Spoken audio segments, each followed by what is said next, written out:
Okay, we need to talk about a plant you definitely know. You've stepped on it, you've probably tried to kill it. It's that little yellow flower that shows up in every crack in the sidewalk, every single lawn. But what if the whole story you've been told about this plant is just wrong? Well, this is the story of the dandelion. It's a story about ancient medicine, a strange turn in history, and a quiet rebellion that's growing right at our feet. I mean, just let that sink in for a second.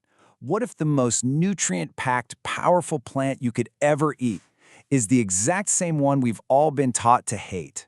A plant that's not just free, but is literally fighting to grow in your own backyard. It sounds pretty wild, I know, but the evidence? Well, it's startling. Let's just look at the numbers. You know how we're all told to drink milk for strong bones, right? Well, get this. 100 grams of dandelion greens have 187 milligrams of calcium. Milk, only 113. That is a huge difference. We're talking over 65% more calcium from a plant you can just pick for free. It just shows you how much we've been missing. And oh, it doesn't stop there. Let's talk about iron. You know, Popeye made spinach the superstar for strength, but dandelion greens? They clock in at 3.1 milligrams of iron per 100 grams, beating spinach's 2.7.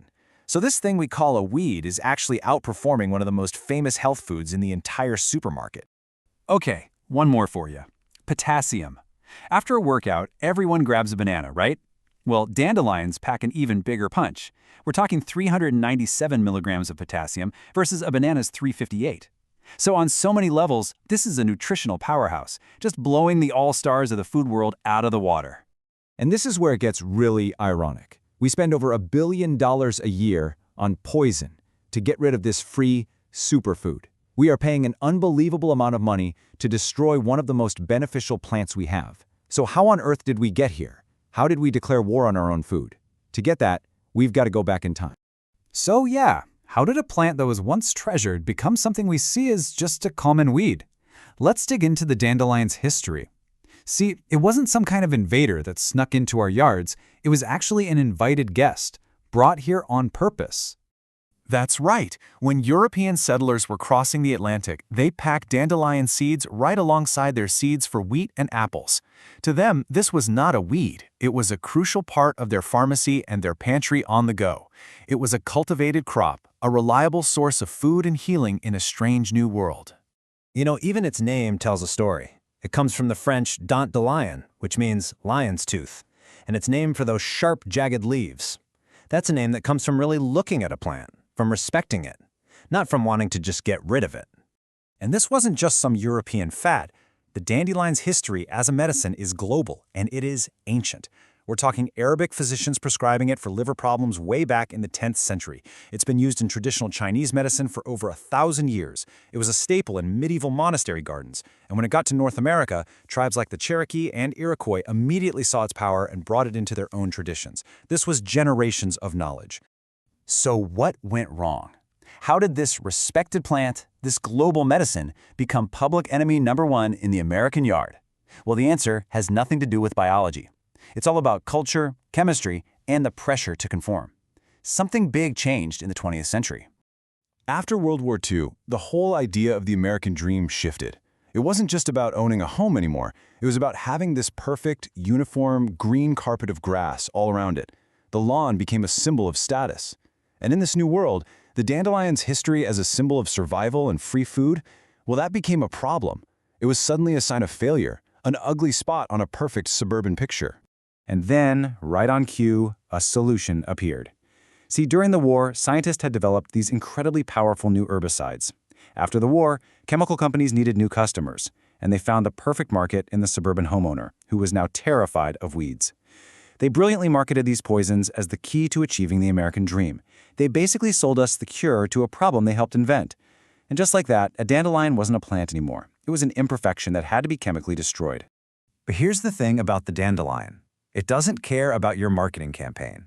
It doesn't care about suburban status. It is a master of survival. And the very things that make it a so-called weed are actually the source of its incredible power. Let's just look at the biology of this amazing plant. The whole secret starts right here, with this taproot. This is not some weak little root. No. This thing can drive down 10 feet, sometimes more, into the ground. That's way deeper than your lawn grass, which means it can pull up water and minerals that other plants can only dream of. And get this, it's practically immortal. You can't just pull it. If you leave behind just one tiny inch of that root, it will grow a whole new plant. It's incredible. So if that root is its anchor, then the seeds are its air force. A single plant can pump out up to 15,000 seeds in 1 year. Every single one is attached to that little white parachute we all know, letting it float on the wind for more than a mile. And those seeds can just sit in the soil for 5 years, just waiting for the right moment. It is a masterpiece of survival. And if you thought the nutrition facts were over, they're not. Dandelions have more vitamin A than kale or broccoli. They're one of the best plant sources of vitamin K you can find, which is crucial for bone health. And the roots are packed with something called inulin.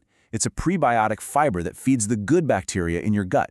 We go out and buy expensive supplements for this stuff while we're poisoning the source right in our own lawns. And look, this isn't just folklore. Modern science is finally catching up to what healers have known for centuries. Studies are showing that compounds in dandelions can support your liver, act as a natural diuretic without draining your potassium, and even have anti-inflammatory properties. And beyond us, they are critically important for the ecosystem. They're one of the very first food sources for bees when they wake up in the spring. But, the story doesn't end there. While this war on weeds has been going on, a quiet rebellion has been taking root. People are starting to remember. They're starting to look down and see not a weed, but a wonder.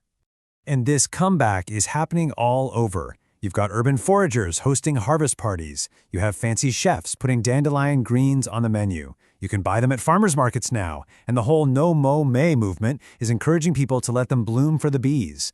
But best of all, you have families rediscovering old knowledge, passing down what was never really lost. And you can be part of this too.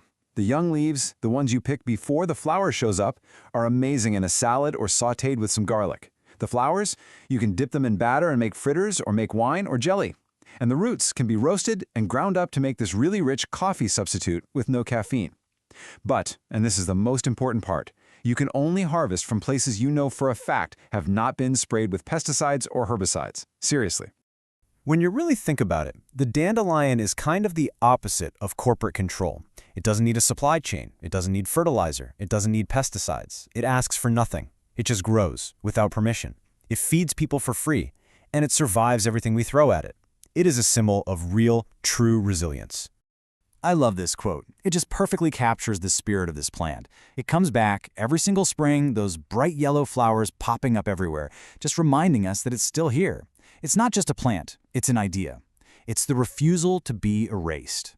So the next time you see that flash of yellow in the grass, what are you going to see? Are you going to see a weed, a problem that needs a bottle of poison? Or will you see a survivor? A free source of incredible nutrition? A piece of living history? A pharmacy with roots? The knowledge was never lost. It's right there, waiting for you. All you have to do is stop spraying and start seeing.